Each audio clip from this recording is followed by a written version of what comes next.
Hello everybody, welcome back to Access Blockbusters, and welcome to a quick spoiler reaction to episode 5 of AHSOKA entitled Shadow Warrior. If you haven't subscribed to the Access Blockbusters YouTube channel, make sure to do so, give this video a like, and let me know in the comments down below what you thought of AHSOKA episode 5. This was, an incredibly massive episode, so I'd love to hear all of your thoughts down below in the comments, and let's get into episode 5 of AHSOKA.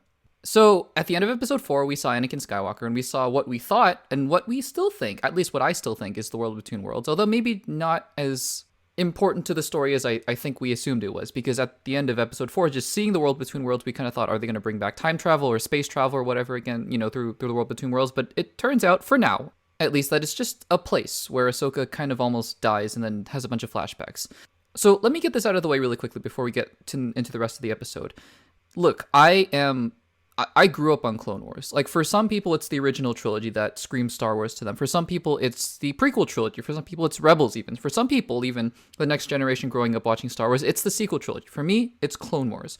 So I understand that what they did in the first maybe 20 minutes of this episode is just complete and utter fan service. And I can say that because I know Dave Filoni. As much of a Clone Wars fan as I am, Dave Filoni is obviously the creator of the show. He loves that show more than I think any of us can claim to love that show. So what he did in the first 20 minutes is, doing Clone Wars flashbacks, and we get to see Anakin Skywalker in the early, right after episode 2 version of the Clone Wars character, where we see him with the armor on, with the plated armor. Is that fan service? Yes, absolutely it's fan service. That being said, like we've talked about many times before, fan service can be very much also in service of the story. Now, that actually wasn't entirely clear in this episode alone, but I have a feeling that throughout the rest of the series, we're going to be able to see how these thematic elements are connecting with one another, because I think that now that I'm getting a better picture of what this show is going for thematically, not just story-wise, I think I'm beginning to understand that this show is really about the legacy of masters and apprentices. And, that was made clear in the first episode. It's called Master and Apprentice, but I think it became much more abundantly clear that Ahsoka still has to get over her perceived failings as a student, and also just the legacy of who Anakin Skywalker became as Darth Vader. I love the hints of Darth Vader throughout this. I kind of wish that he kind of came out as Darth Vader towards the end when he has the red lightsaber, but that all being said, you can see the hints, right? There's the little flashes of the cape. And that's haunting her. And what else is haunting her is the fact that she just believes that she doesn't agree still with the training that she was given, and it still haunts her to this day. So I think that, yes, of course, the Clone Wars flashbacks are pure fan service, but I still think that at the end of the series, we're going to be able to look back at these. And I don't think these are done, by the way. I think that we're going to be able to see the world between worlds again. I think that the reason Dave Filoni doesn't explicitly talk about what this place is because he understands that we're going to be able to see this again. So I'm very curious before we get into what the actual episode's about, because let's be honest, the rest of the episode isn't really worth 50 minutes of an episode. It's more like 10 minutes. Bottom line, the rest of the episode is that Ahsoka rides a Purgle to hyperspace and goes to Ezra. That could have been done in literally 10 minutes. But this episode was really a theme builder, right? This episode was beginning to build up the themes and confront for the first time the traumas that Ahsoka felt being trained by a master like Anakin Skywalker. I think Hayden Christensen was great. Because look, the Anakin Skywalker that I see as definitively Anakin is the Clone Wars character. So it's less about Hayden Christensen being the template for the Clone Wars character, and more of this version of Anakin Skywalker that we're seeing on screen, not the prequels version, but this live-action version of Hayden Christensen's Anakin is using the Clone Wars character, the Clone Wars version of Anakin, as the template. The other way around.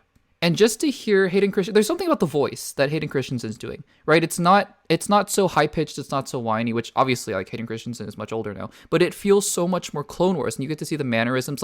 When Hu Yang says he's intense, you can see that he's intense. The way that he's fighting on that bridge, I know that the Ahsoka Baylan lightsaber fight was really good. I think that lightsaber fight of Ahsoka versus Anakin, which again, I know is fan service, but that felt like prequel lightsaber fights in a good way, because you see the intensity through which Anakin is fighting. It feels very much Revenge of the Sith. So yes, I do absolutely think we're going to get more of the whatever this is, the world between worlds or flashback land or whatever. And I think that there is a way where it can get too much. Of course it can.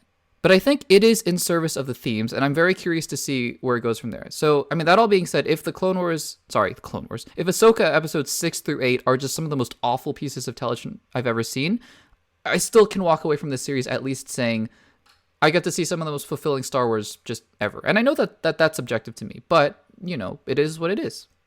So very curious to hear in your comments down below if you are a Star Wars Clone Wars fan or if you're a Rebels fan, because I think that this episode will hit you differently. I do still think that there is enough in this episode that if you don't know any of the Clone Wars or Rebels, that you at least understand what's going on. And you know Anakin Skywalker, presumably, so you kind of understand, like, there's some trauma there that's been buried.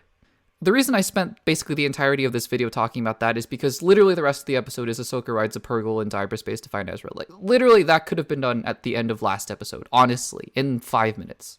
Are there cool things? I mean, of course there were cool things, like, you know, Jason has force powers, that's interesting, but, I mean, the rest of it just felt kind of dragged out, but, I mean, also, on the flip side, you can't just have the flashbacks only, because then the fans are going to complain, like, well, it's too fan servicey, you gotta actually have story, so I get it, on the one hand, but on the other hand, I mean, there's really not that much else to talk about, but this episode was still incredibly important. I am going to push back on anybody who says it's filler, because it absolutely, thematic elements in movies and television shows, you don't just cut those scenes out, even though they don't seem to connect to the wider story, because the thematic elements are almost as important sometimes to the story as the actual story.